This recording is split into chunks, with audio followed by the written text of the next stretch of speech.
Hello बच्चों, आज हम लोग देखेंगे development in dicot embryo. Dicot जो एम्ब्रायो बना है उसका डेवलपमेंट किस तरह से होना है, किस तरह से उसको सीड का फॉर्मेशन करना है, उसके बारे में पढ़ेंगे। तो डाइकोट और मोनोकोट का जो अर्ली डेवलपमेंट होता है वो लगभग सिमिलर ही होता है, लेकिन जो बाद का डेवलपमेंट होता है थोड़ा सा डिफरेंट करता है। तो जो एनसीईआरटी में है वो हमारा अर्ली डेवलपमेंट ही है और वो डाइकोट के अंदर देखेंगे। तो डाइकोट एम्ब्रायो का डेवलपमेंट या एम्ब्रायो डेवलपमेंट को बोलते हैं एम्ब्रायोजेनेसिस। देखिए, इससे पहले हमने देखा था डबल फर्टिलाइजेशन और उसके अंदर ट्रिपल फ्यूजन और एक था सिंगेमी। तो सिंगेमी में क्या हो रहा था, एक मेल गेमीट, यहाँ पर जो माइक्रोपाइल एंड था, ये माइक्रोपाइल एंड चाहो तो ऊपर भी दिखा सकते हो या फिर नीचे भी दिखा सकते हो। तो माइक्रोपाइल एंड की तरफ एम्ब्रायो सैक के अंदर क्या होता है, इनके यहाँ पर होती है सिनर्जिक सेल और एक होती है एग सेल। तो सिनर्जिक सेल तो डिस्ट्रॉय हो जाती है, लेकिन जो एग सेल है वो फ्यूज करेगी मेल गेमेट से और बनाती है डिप्लॉइड जाइगोट। तो ये जो जाइगोट है ये अगर अनफेवरेबल कंडीशन है तो ये डोरमेंट स्टेज में पड़ा रहेगा, यानी कि निष्क्रिय पड़ा रहेगा, इसके अंदर कोई भी डिवीजन नहीं होगा। जो दूसरा मेल गेमेट था वो यहाँ पर दो पोलर न्यूक्लियाई थे, उनके साथ में फ्यूज करके उसने ट्रिपलेट स्ट्रक्चर बनाई थी, ट्रिपल फ्यूजन जिसको हमने बोला था। तो उस स्ट्रक्चर को बोला था प्राइमरी एंडोस्पर्म न्यूक्लियस। वो प्राइमरी एंडोस्पर्म न्यूक्लियस आगे चलकर एंडोस्पर्म का फॉर्मेशन करता है और वो स्ट्रक्चर कैसी है, यहाँ पर ट्रिप्लोइड 3 है। तो एंजियोस्पर्म के अंदर जो एंडोस्पर्म बनता है वो ट्रिप्लोइड होता है और फर्टिलाइजेशन के बाद बनता है, जबकि जो जिम्नोस्पर्म है उनमें एंडोस्पर्म पहले बन जाता है और वो फर्टिलाइजेशन से पहले होता है और वो हैप्लॉइड होता है। देखिए, तो ये जाइगोट बना।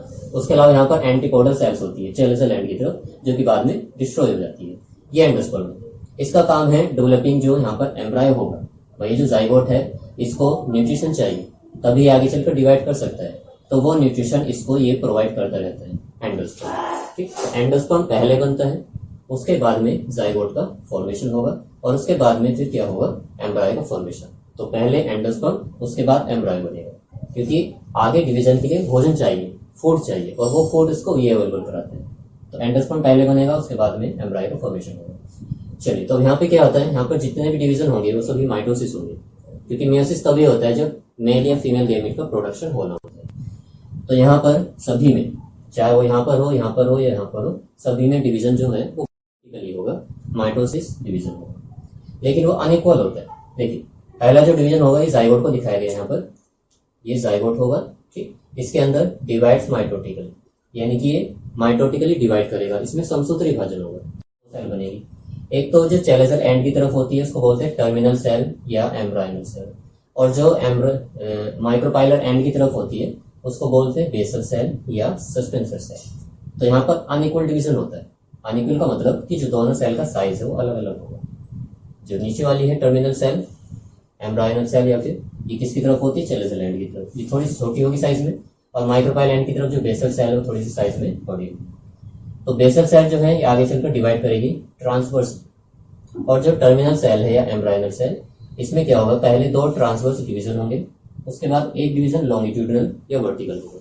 इस तरह से समझिए कि कोई एक ब्रेड है हमारे पास में, डबल रोटी, ठीक, उसको अभी हमने पीसेस में नहीं काटा है, कोई डबल रोटी है इस तरह से, और इसको भी पीसेस में हमने नहीं काटा है, इसको खड़ा करके रख दिया गया है इस तरह से, इसको जो है हमने खड़ा करके इस तरह से रख दिया। अब अगर ट्रांसवर्स डिवीजन की मैं बात करूं तो ट्रांसवर्स का मतलब ये है आप इसको खड़ा करके इस तरह से पीसेस काट रहे हैं। एक पीस काट दिया इसका, ये दूसरा पीस काट दिया, ये तीसरा, चौथा, पांचवा, छठा, इस तरह से। तो अब हम जो इसके अंदर डिवीजन कर रहे हैं इसी को ट्रांसवर्स डिवीजन कहते हैं। और इस तरह से काटना, ये कोई हमारा स्टेम हो गया, इसको ऐसे काट रहे तो ट्रांसवर्स है, और अगर ऐसे काट रहे हैं हम तो वो लॉन्गिट्यूडनल। तो अगर ये ब्रेड का जो पीस है इस तरह से रखा हुआ है और आप इसको ऐसे काट रहे हैं तो ये क्या हो गया, ट्रांसवर्स हो गया। और इसको अगर बीच में से ऐसे सीधा खड़ा करके काटा जा रहा है तो ये लॉन्गिट्यूडनल हो जाएगा। तो यहाँ पर ट्रांसवर्स डिवीजन होगा, तो इसमें ट्रांसवर्स होने से दो सेल बनेगी, इनको सस्पेंसर सेल कहते हैं। 2 से 4, 4 से 6, या फिर 8 या 10, तो 6 से 10 सेल जब बन जाती है तो इनको बोलते हैं सस्पेंसर सेल। 6 से 10 सेल्स की जो स्टेज है, जो कि बेसल सेल आगे चलकर डिवाइड करके बना रही है, वो सस्पेंसर सेल कहलाती है। जबकि ये जो नीचे वाले हैं टर्मिनल सेल, इनके अंदर पहले ट्रांसवर्स डिवीजन होगा, तो पहले 1 से 2, 2 से 4 बनेगी, उसके बाद में जो अगला डिवीजन होता है वो वर्टिकल होता है।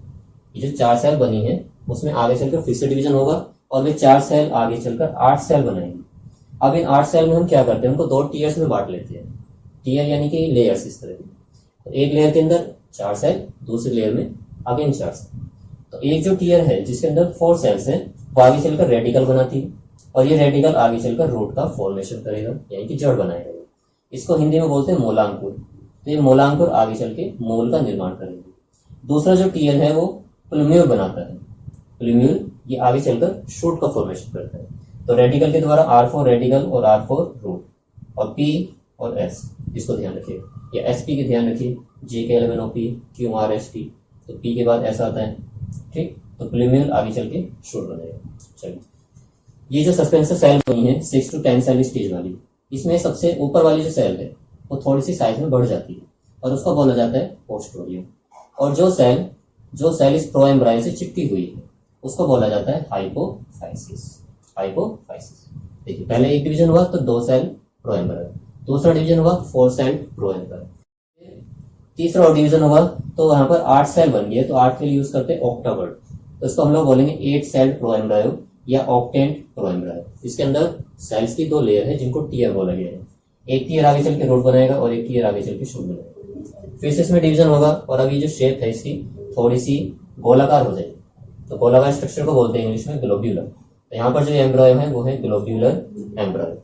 उसके बाद में ठीक, इसके अलावा जो ग्लोब्यूलर एम्ब्रायो है इसके ऊपर जो ये लेयर चढ़ी हुई है इसको बोला जाता है डर्मेटोजन, और ये डर्मेटोजन आगे चलकर एपिडर्मिस या बाह्य त्वचा का फॉर्मेशन करता है। इसमें फिर से डिवीजन होगा, और ये जो है ग्लोब्यूलर एम्ब्रायो ये जैसे जैसे बनता जाता है ये इधर की तरफ आता जाता है। यहाँ पर सेल्स बहुत सारे, यहाँ पर क्या है, काफी सारी सेल्स। तो जब ये धीरे धीरे इसकी तरफ बढ़ना शुरू करेगा तो इसके अंदर दबता चला जाता है इस तरह से। ये जो यहाँ पर एंडोस्पर्म है ये इसको इस तरह से दबाता चला जाता है। तो जैसे जैसे नीचे लाएंगे वैसे वैसे थोड़ा सा दबता चला जाता है, जिसकी वजह से यहाँ पर एक ग्रोथ सी देखने को मिलती है। तो फिलहाल ये हार्ट शेप का है, उल्टा दिल, सीधा कर दे पुतली हो जाए। तो ये उल्टा दिल है, उल्टा हार्ट है, जिसको बोलते हैं हार्ट शेप्ड एम्ब्रायो। पहले ग्लोब्यूलर एम्ब्रायो, उसके बाद में हार्ट शेप्ड एम्ब्रायो। अब ये हार्ट शेप जो एम्ब्रायो है जिसमें ग्रो बनी है वो और अंदर तक जाएगी, जिसकी वजह से यहाँ पर ये तो ऐसे पैर से नजर आएंगे हमें। तो ये कुछ घोड़े की जो नाल होती है उसकी जैसी स्ट्रक्चर नजर आ रही है, तो इसको बोलते हैं शू शेप्ड एम्ब्रायो। अब इसमें फर्दर डिवीजन होगा और एक कॉर्डेट एम्ब्रायो बनेगा, या फिर इसको मैच्योर एम्ब्रायो भी कहते हैं, या टोरपीडो एम्ब्रायो। टोरपीडो एम्ब्रायो देखिए होर्सशू शेप बना। उसके बाद में फिर से इसमें कुछ मॉडिफिकेशन होगा तो उससे बनेगा कॉर्डेट एम्ब्रायो या मैच्योर एम्ब्रायो। इसके अंदर क्या है कि यहाँ पर ये जो है इस तरह से जो निकले हुए हैं इनको कोटिलीडन्स बोलते हैं, बीज पत्र। कोटिलीडन्स या बीज पत्र। जैसे किसी भी सीड को अगर हम मिट्टी के अंदर डालते हैं तो थोड़े टाइम के बाद में उसमें होता क्या है कि इस तरह से उसके जो कोटिलीडन है इस तरह से अलग अलग हो जाते हैं। ऊपर की तरफ ऐसे होगा, फिर एक नीचे की तरफ, फिर ये ऐसे कुछ ऐसे रहता है। तो ये जो मैंने बाहर को निकाल के दिखाए हैं ये इनको बोलते हैं कोटिलीडन। तो जिन सीड के अंदर ये 2 होते हैं उनको बोलते हैं द्विबीजपत्री पौधे या डाइकोट प्लांट, और जिनमें सिर्फ एक होता है उनको बोलते हैं मोनोकोट या एक बीजपत्री पौधे। तो डाइकोट जो होते हैं ज्यादातर जो बड़े बड़े पौधे हैं वही होते हैं, जैसे कि आम हुआ, नीम हुआ, सेब हुआ या फिर गुलाब हुआ, ये सब बड़े बड़े पौधे। और जो छोटे छोटे हैं जैसे कि मक्का, बाजरा, अनाज या फिर घास, वे सब एक बीजपत्री होते हैं। इसमें ऊपर की तरफ ये होता है प्लूम्यूल और ये होता है रेडिकल, और ये दोनों क्या लगे हुए हैं, कोटिलीडन्स। ओके, चलिए, तो ये कोटिलीडन्स है। कोटिलीडन्स में यहाँ पर ये क्या है, प्लूम्यूल है। ये प्लूम्यूल क्या बनाता है, आगे चलकर छोट बनाता है।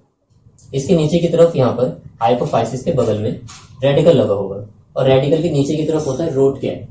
रेडिकल के नीचे की तरफ को रूट कैप होगा। भाई जब रूट को आगे की तरफ बढ़ना है, मान लीजिए ये रूट है, ठीक, ये इसकी रूट टिप है, तो रूट टिप के आगे की तरफ एक टोपी नुमा संरचना लगी होती है ये, तो इसको बोला जाता है रूट कैप।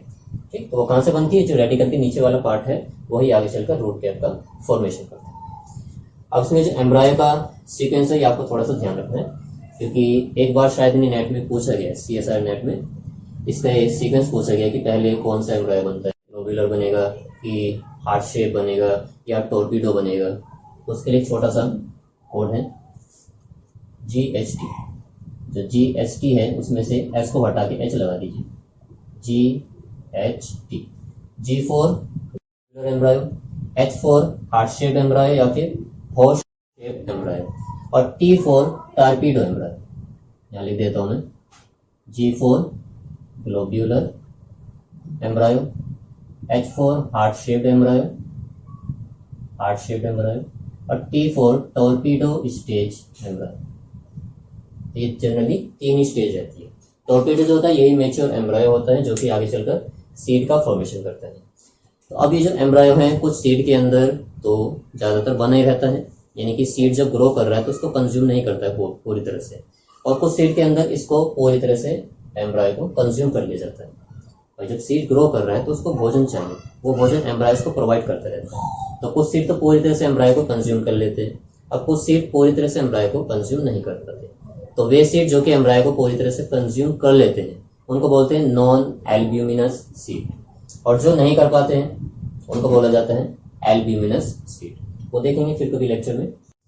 तो ये था हमारा डाइकोट एम्ब्रायो का फॉर्मेशन। ओके, मोनोकोट का भी लगभग सेम से ही रहना है, बस लेटर की जो स्टेजेस होती है थोड़ी सी डिफर हो सकती है। नॉन एल्ब्यूमिनस सीड देखें, जिनके अंदर एंडोस्पर्म को पूरी तरह से कंज्यूम कर लिया जाएगा वो कहलाते हैं नॉन एल्ब्यूमिनस सीड।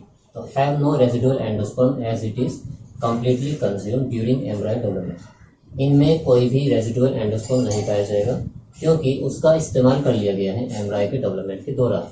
और नॉन एल्ब्यूमिनस सीड कौन कौन से होते हैं? जो फैबेसी फैमिली के अंदर प्लांट्स आते हैं, जैसे कि पी, ग्राउंडनट, ये सब।